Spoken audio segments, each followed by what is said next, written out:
India, the Chinese and Pakistani militias, riots.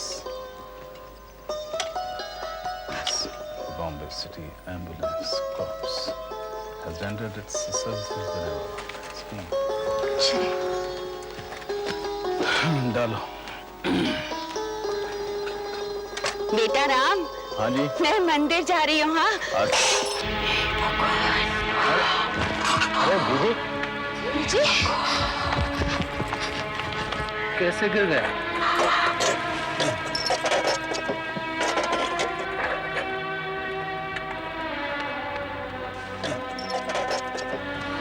तो सब खराब हो गया।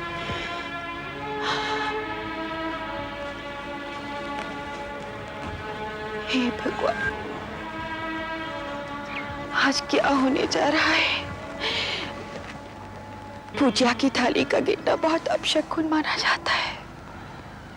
हे भगवान, सबकी रक्षा करना ईश्वर। दीदी जो हो रहा है वो क्या कम बुरा है? इससे बुरा और क्या होना है? ना ना बेटे, सुबह सुबह ऐसा नहीं कहते। मैं मंदिर जाऊंगी, भगवान के आगे शीश नवाकर उनसे अपनी गलती की क्षमा मांगूंगी बेटा। अच्छा। क्षमा मांगूंगी। कुसुम बेटा, पूजा की एक थाली और लगा।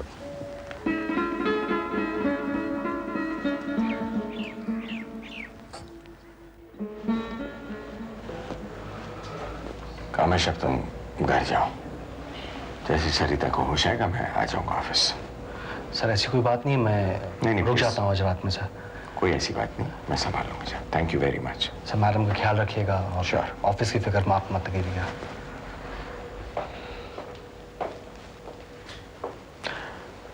कामना जी, आप भी पूरी रात सो नहीं पाई हैं। मेरे ख्याल से आप घर चली जाइए और अरुणा को भी साथ ले जाइए। मैं कहीं नहीं जाऊंगी। अरुणा, देखो चलकर थोड़ी देर आराम कर लो, फिर चाहे तो वापस आ जाना। अच्छा ठीक है, तुम घर नहीं जाना चाहती ना, तो तुम ऐसा करो मेरे घर चलो, वहीं थोड़ी देर आराम कर लेना। जब तक सरिता को होश नहीं आता मैं कहीं नहीं जाऊंगी। अच्छा ठीक है, मत जाना बस। कामना जी, मैं किस तरह आपका शुक्रिया अदा करूं, कुछ समझ में नहीं आ रहा। अमरनाथ जी कैसी बातें कर रहे हैं आप? क्या ये मेरा फर्ज नहीं बनता था? हाँ लेकिन राम किशोर जी के घर वालों ने जो भी किया ना, अच्छा नहीं किया। अरे कम से कम ऐसे मौके पे तो आना चाहिए था ना उन्हें। कुछ भी हो, खून तो उनका ही था ना जो इस तरह खो गया। घटिया और खुदगर्ज लोग होते ही ऐसे हैं कामना जी, अपनों के दुख को पहचानते नहीं। देखा अरुण, ऐसे मौके पर भी वो लोग नहीं आए। अच्छा अरुणा, अमरनाथ जी हम चलते हैं। अच्छा। भगवान ने चाहा ना तो सरिता को बहुत जल्द होश आ जाएगा। अपना ख्याल रखना।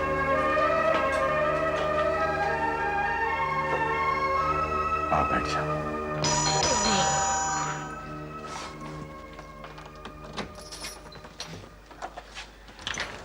दो ही लीटर दूध डाल देना आज। आंखें खोल अपनी मोहन। अरे तेरे मनु सूरज सुबह सुबह देखने के बाद सारा दिन का सत्यानाश हो जाता है यार। डाला तू।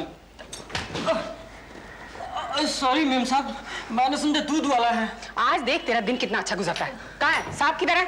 और तो शाहपुर चले गए हैं, 2 दिन बाद लौटेंगे। और छोटे साहब? छोटे साहब मॉर्निंग बेटा। क्या बात है मम्मी? आपका चेहरा इतना उतरा हुआ क्यों लग रहा है? लगता है ये हमदर्दी बहुत भारी पड़ गई। तू जा चाय बना हम लोगों के लिए गरम गरम। बेटा ऐसे मौके बार बार थोड़े ही आते हैं, और अगर सरिता को जरूरत पड़ी ना तो हम उसे खून देने से भी पीछे नहीं हटेंगे। खून? अरे अब कहने में क्या हर्ज है, कौन सा हमारा खून उससे मैच करने वाला है, लेकिन अब दिखावा तो करना ही पड़ेगा ना। बाय द वे मम्मी, अगर कहीं हमारा खून मैच कर गया तो? अरे तू चिंता क्यों कर रहा है, हम ऐसा मौका आने ही नहीं देंगे। भगवान का लाख लाख शुक्र है कि ये कांटा रास्ते का निकल गया, सब सरिता ठीक हो जाए। वो कांटा निकलना बहुत जरूरी था मम्मी। जब भी मैं उस बच्चे के बारे में सोचता था तो बहुत अजीब सी फीलिंग आती थी मुझे। अच्छा हुआ मर गया, अपना आधा काम तो समझिए हो गया। हाँ बेटा, सब कुछ ठीक ठाक हो रहा है, और इसीलिए कह रही हूँ, एक एक कदम फूंक फूंक कर रखना पड़ेगा अब हमें। हाँ, आशुतोष की फैमिली से कोई आया था उस पर? आता कैसे? हमने अमरनाथ जी को समझा दिया था और अरुणा को भी इस बात का एहसास दिला दिया कि राम किशोर जी के परिवार को सरिता की चिंता है ही नहीं। बस अब तो देखता जा, ये दोनों परिवार एक दूसरे से नफरत करेंगे और तू अमरनाथ जी की दौलत पर ऐश करेगा, ऐश। डॉक्टर, अब तो हम अपनी बेटी से मिल सकते हैं ना? देखिए, मैंने आपसे पहले भी कहा है कि जब तक उन्हें होश नहीं आता आप उनसे नहीं मिल सकते। डॉक्टर, 15 घंटे बीत चुके हैं, आखिर उसे होश कब आएगा? हम पूरी कोशिश कर रहे हैं। Don't worry, just have some faith in God.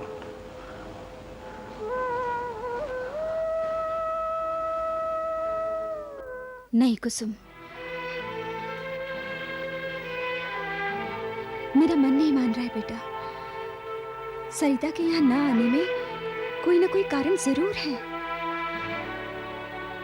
माँ जी, कारण तो सरिता के पिताजी के अलावा और कुछ नहीं हो सकता। सरिता यहाँ आना चाह रही होगी, उन्होंने उसे रोक दिया होगा। नहीं कुसुम, सरिता ने यहाँ आने का अटल फैसला किया था। जब तक मुझे ये पता नहीं चल जाता कि सरिता यहाँ क्यों नहीं आई है, मुझे चैन नहीं मिलेगा। कल इतनी बार उसके घर में फोन भी किया, वहां पर कोई फोन ही नहीं उठा रहा है। पता नहीं जी, क्यों ना हम वहां चले जाएं, बात साफ हो जाएगी। हाँ,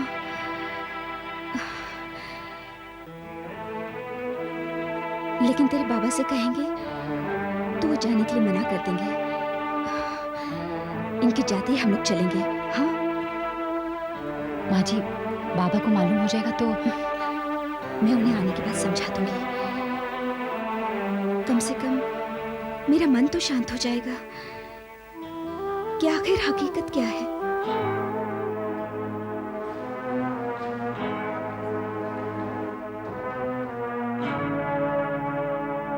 डॉक्टर साहब, इसे होश कब आएगा? कुछ एग्जैक्टली तो हम नहीं कह सकते, लेकिन फिर भी we are trying our best. We will have to wait for some time.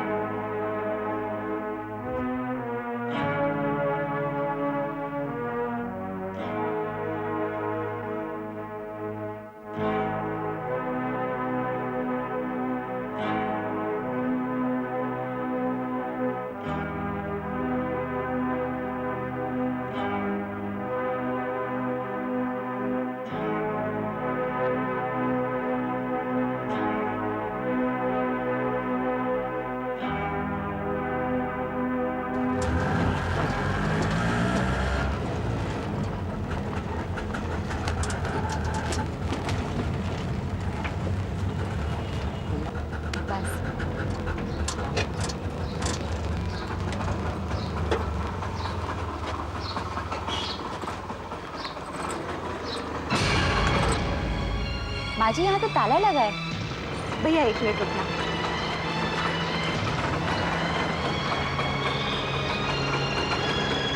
कहाँ गए होंगे? चलो कुसुम।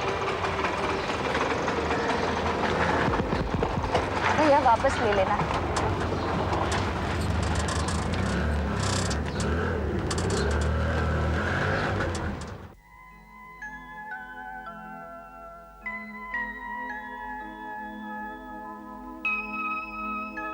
आना बेटिया, बैठ।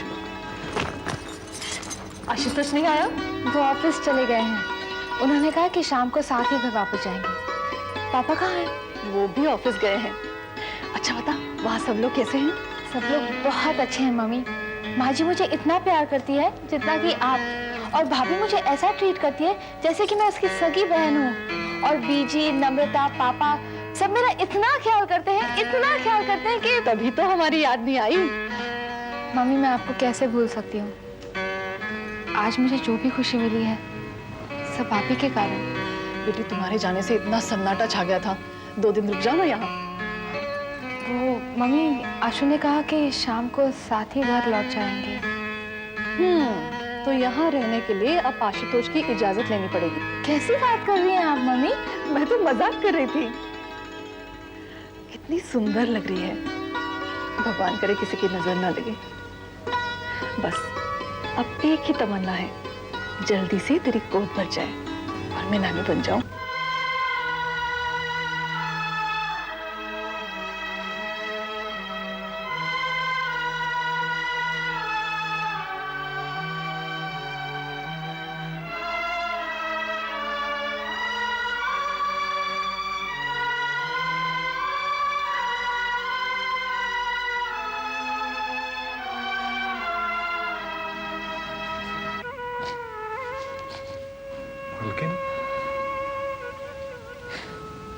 क्या क्या सपने देखे थे हमने। एक नन्ही सी खुशी इस घर में जन्म लेगी, हमारा नवासा होगा,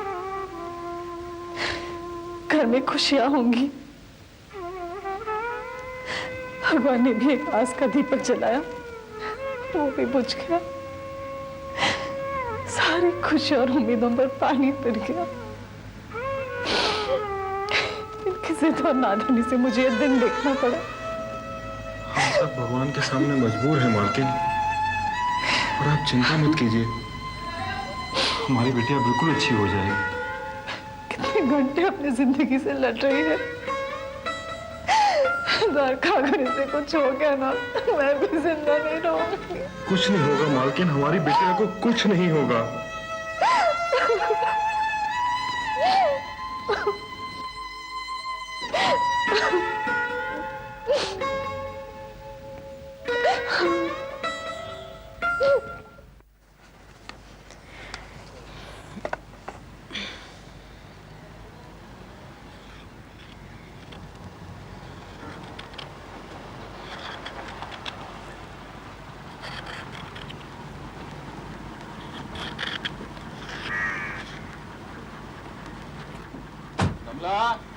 कमला नहीं है राम।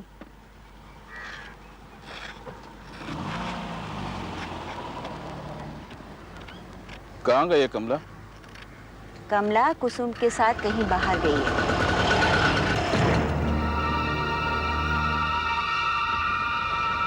लो आ गई।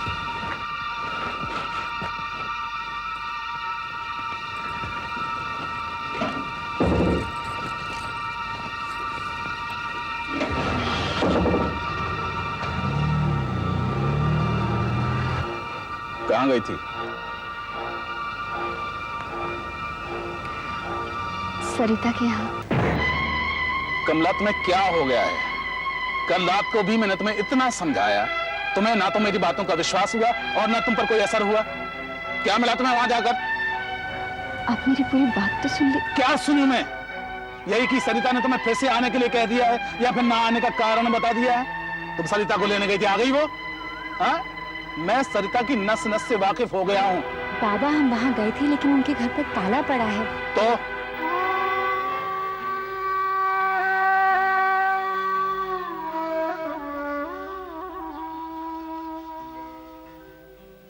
मालकिन आप थोड़ा आराम कर लीजिए।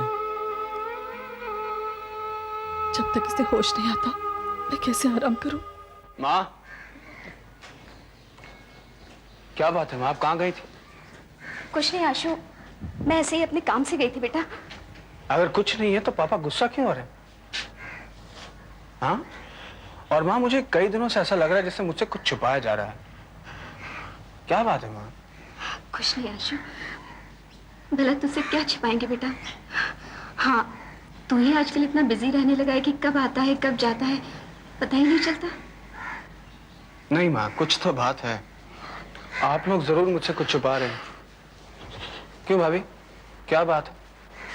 भाभी आपको मेरी कसम बताइए, क्या बात है? कुसुम क्या बताएगी? मैं बताता हूँ। सरिता तुमसे तलाक चाहती है और यही बात तुमसे छुपाई जा रही थी। सरिता ने तलाक का नोटिस भी भेज दिया है।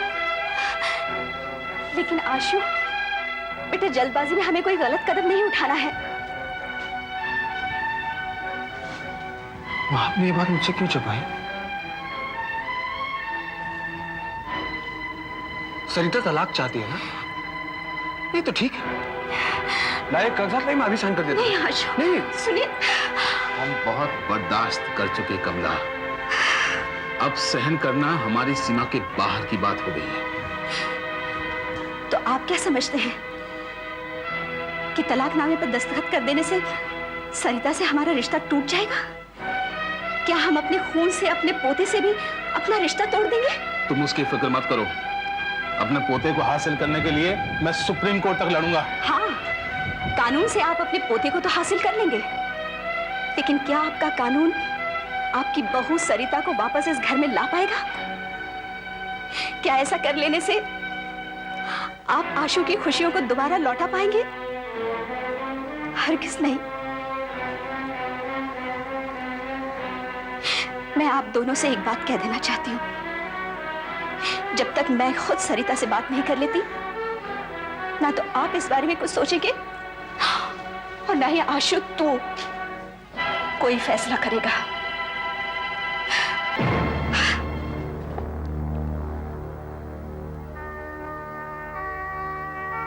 जाने दो आशु,